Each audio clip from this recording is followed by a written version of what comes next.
we are the first generation who will not die. We primarily live life in these debaucherous behaviors and drink and smoke, stay up late, whereas shifting our mindset that we may be able to extend our lifespans to degrees we can't imagine, this is the moment humans figured out that they would no longer die.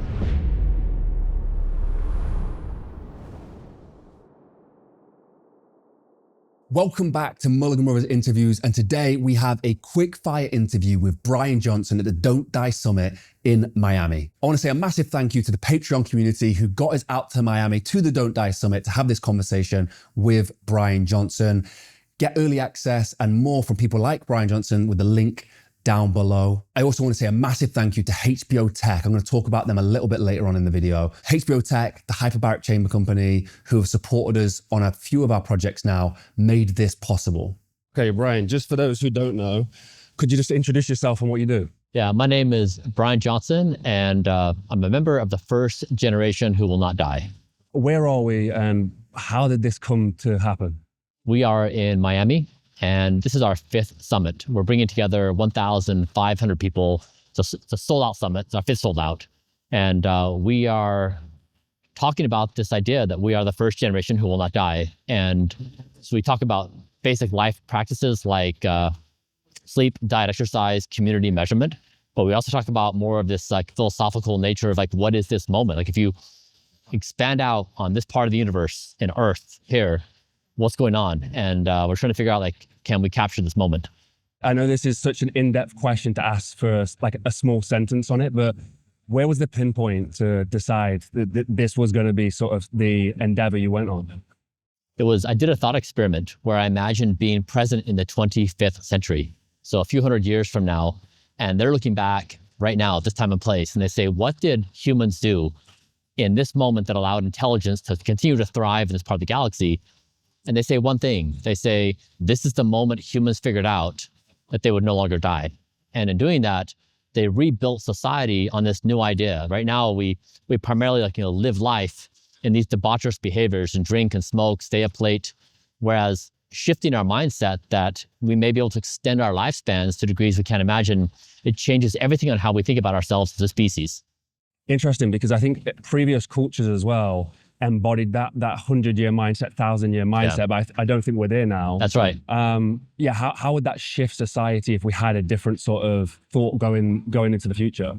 Yeah, I think your point is really good. We almost live in a 6-second mindset. We're scrolling to the next video versus a 100-year or 1,000-year mindset. So yes, this is very much a very long-term thought process, but also very immediate because it is don't die right now. And so the observation is that in a world that is filled with conflict and violence and a bunch of things that challenge the future of the species, don't die right now is the only thing we agree upon as a species. Don't die is the most played game by every human, every second of every day. It's played more than capitalism, played more than democracy.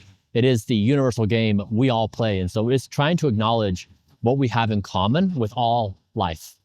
How does that play into things like anxiety, depression, stuff like that? That mindset we're in currently, are they impacted by that?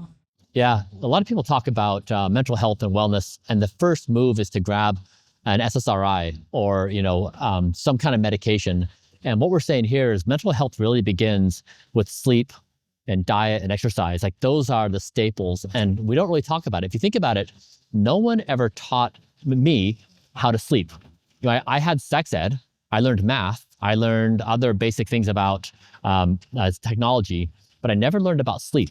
And so we teach these very basic things. It's actually a rigorous thing to actually get good sleep. You can't just show up, plop your head in the pillow. So we're really starting with the fundamentals. And from that base point, I think mental health really is the best outcome. I don't know if you know, I'm here with HBO Tech. They're a partner of our channel as well. Yeah. I started using their Zugama unit. It's transformed a lot of things for me.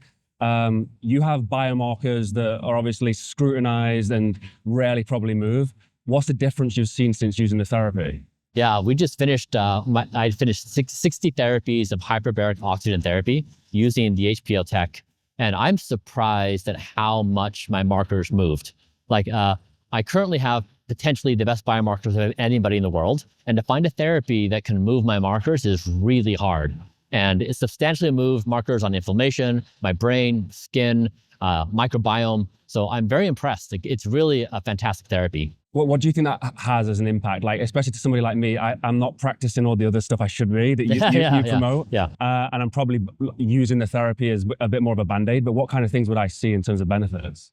Yeah, I think people would see whole body skin benefits. Rejuvenates collagen, elastin fibers, reduces senescent cells. I had in my brain a reduction of the p-tau marker, so that's a marker of inflammation. And so it reduced by 28%, a gigantic block. It increased my microbiome substantially. Inflammation, I have no detectable levels of systematic inflammation. So like none. It's wild. So I would suspect you would have the same benefits as me. I don't think that any of the benefits I had were because of my protocol. And I suspect you may have as much or maybe more. Wow, okay. And then why HBO Tech? Like, I'm sure there's tons of different hyperbaric therapy companies out there. Yeah, they have a hard shell chamber, and you sit upright, and the internal of the chamber is 21% oxygen, so the same as the atmosphere. So I can bring my computer in there and work, because the session is 90 minutes a day, and I just couldn't allocate that amount of time if I had to do nothing in the chamber. The documentary that we're working on, one of the pieces that we're working on is around 6 months ago, I did a 480-mile run with a headstone on my back, and it destroyed my body. Oh, wow. And there was tons of fatigue afterwards, brain fog, couldn't recover from anything. If you'd put yourself through something like that, how would you try and recover? Because 6 months later, it's still a bit of a struggle. Yeah. How are you doing, by the way? No, the therapies help. So the hyperbaric therapy cleared up the brain fog, but my knee joints are still bad. Yeah. Sleep routine's still off. Anxieties. Yeah, there's a few things that are definitely... yeah. And how long has it been since? 7 months now. Oh, okay, yeah, so it's persistent. Yeah, still, yeah. Yeah. So I would say, if I were you, if I were in your situation, I would layer the following therapies. I would make sleep my number one life priority. And then I lay out, there's 7 rules on how to make sleep your top priority. But I would make sure that the markers you would hit is you would hit your head on the pillow. You would be out within 2 to 3 minutes. You would reliably get 2 or 3 hours, 2 hours of REM, 2 hours of deep, and you'd be up for less than 30 minutes per night. That would be the marker of success of we've made sleep a top priority. We have the routine in place. It's actually producing results. And then we'd also look at exercise every day, which you probably do, some form of exercise, and then a diet. And we have the Don't Die protocol. Every calorie fights for its life. So only the very, very best foods make it to inside the body. I'd nail those 3. And then for the body, I would do hyperbaric oxygen therapy, probably 60 sessions in 90 days. And then 20 sessions every 3 months to re-up. That's still emergent on best protocol. And then I would do focused shockwave therapy on your joints. Okay. So I would do it on your spine. I would do it on your knees. I would do it on your elbows, anywhere that hurts. Focused shockwave therapy, probably 6 treatments per area. And I think if you did those things, you'd probably have meaningful improvement across your entire body. So last year, I decided to do a pilgrimage, a physical feat of carrying a headstone from the north of Scotland, 480 miles, back to my son's grave in honor of my son, but also to work through the pain and emotion that I was feeling. With that came one of the most difficult physical journeys that any human has ever faced. I carried a 100-kilo stone for 30 miles, and then I carried a 25-kilo stone for another 450 miles, and it absolutely destroyed my body. Physically, my muscles were broken down. We experienced rhabdomyolysis. I tore ligaments and had stress fractures and scarring all over my body. That's when I started looking into hyperbaric therapy, and HBO Tech, being the leaders in the space, were the first name that came up. So I reached out to the team and I explained my situation. I explained the physical feat that I'd just done and what I was trying to fix. They felt that hyperbaric therapy could be the answer to that. So they flew out the Zugma unit to the Mulligan Studios, and I've been using it for the last 3 to 4 months now. And when I say I've had a drastic difference in the brain fog, that would be an absolute understatement. Whenever I finish a session, I have absolute clear mind. I feel like memory recall and cognitive function is just 10 times better. And my physical recovery has been better as well. It feels like I'm sleeping about 10 hours instead of the 5 or 6 that I usually get. I can't recommend it enough. If you have the opportunity to try it, that's why we think HBO Tech is a great partner for the Mulligan Brothers channel, and we're hoping to do some great work with them.